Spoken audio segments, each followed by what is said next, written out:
hay dunker. He loves to dunk his hay. Where do you think we go?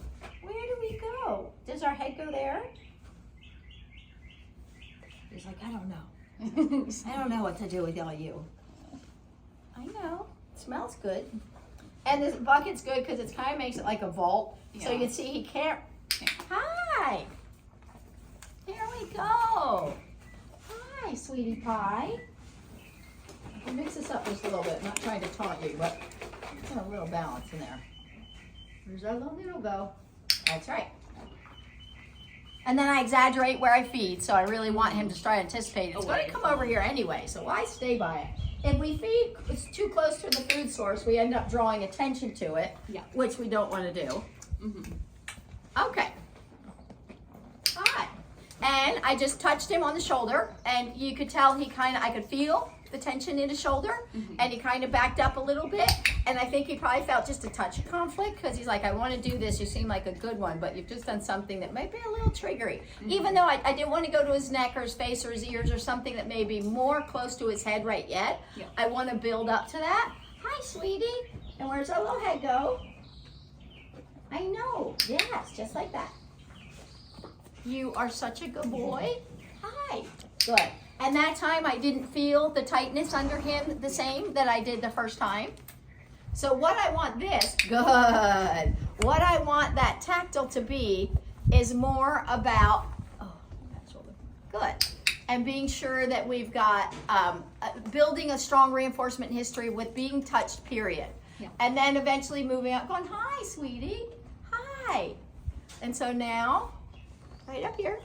And that's a little evasive, but it's a little mixed up because we're doing, hi, there we go.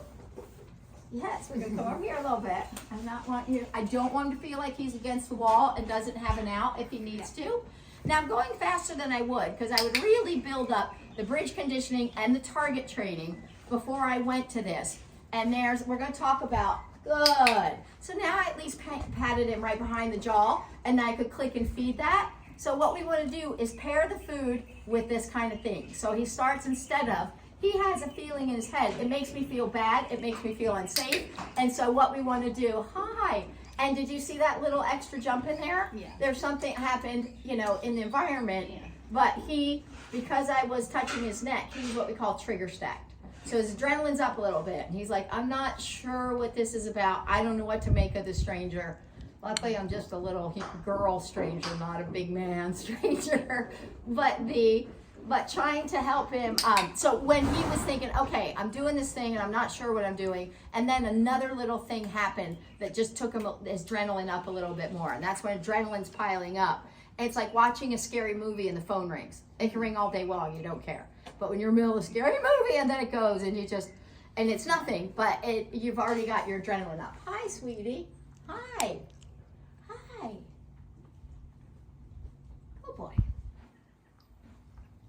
Oh boy. And I like him just to soften a little bit. Hi, sweetie. Yeah, he gets distracted.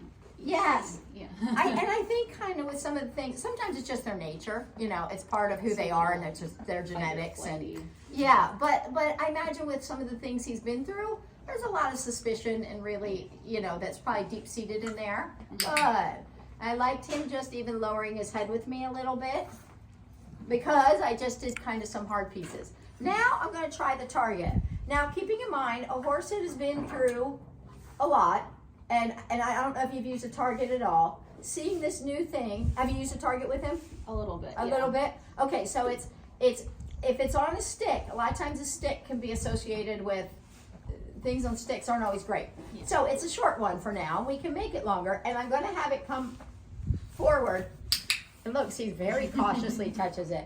So I moved forward. I didn't want to take it, to bring it to him. I wanted him to pursue it. So he could say, I'm making a choice to touch the target or not touch the target. Can we come over here?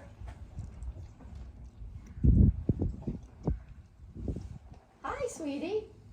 And that to me looks like a little bit of disengaging from all of it. I'm going to go a little bit lower. Good. Because he kind of, instead of having that high alert, look out the window or look around, it almost looked a little flat in his eye. Like he just was like, I'm somewhere else. And so And see how he's eating really slow? And that is a little different for him. I'm gonna put the target away for a minute and see if it changes his disposition. Hi. And there he comes right back. So the target is worrisome for him right now. So, but I still think the target's gonna be a really useful tool. So what I'm gonna do is I'm gonna go down here and go low. Because typically, well, like soaring maybe not, but typically the human stuff has been not happened from this low forward position. Can you touch the target over here?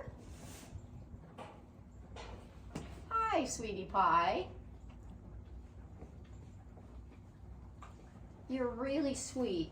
It breaks my heart when people, good. And I like that he actually took a step forward into that. Yeah. There's a little extra commitment there. Hi, sweetie. And can you touch over here? Good boy. And you gotta feel safe with a horse before you sit on the floor. And I'm not sitting Indian style. I'm still like I can get up very quickly if I need to. But I feel like if anything, he's more flatline about when he kind of got worried. It felt more of a checkout than a strikeout. Yeah. Hi, little Matt. I'm gonna step back up again, and I'm gonna go over here. Can you come over here and touch the target? And he might be a little bolder with you doing it, but with it being me, that he's like, I don't know, strange person who came in and touched my head, or is touching me in a way that makes me think maybe Betty, maybe something else. Good boy. And what I would like to see is that you can put a target in a cone and have him touching that, and then working tactile from there, so that he can kind of get better about it. But you're asking him, you're telling him we're playing your favorite game. It's going to be worth your while. Hi, little sweetie. Yes. My little heart goes out to you. It's hard when people have done hard things to unsuspecting sweet souls. I'm going to go over to this side, and just to see if he's even okay with that. You know, sometimes they have particulars about one side or another. Yeah. And if he hasn't been handled from this side, it's all right, yeah. It may be a little worrisome. You don't know. You can only try and figure it out. Hi, good. So as soon as I touched him, his skin flinched just a little.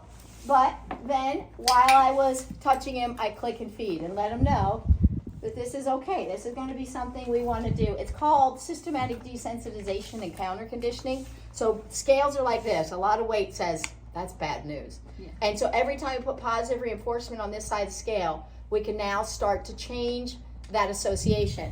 There have been horses I've worked with that have been heavily campaigned, and you could not clip their ears without, sedating them. And you couldn't even touch their ears.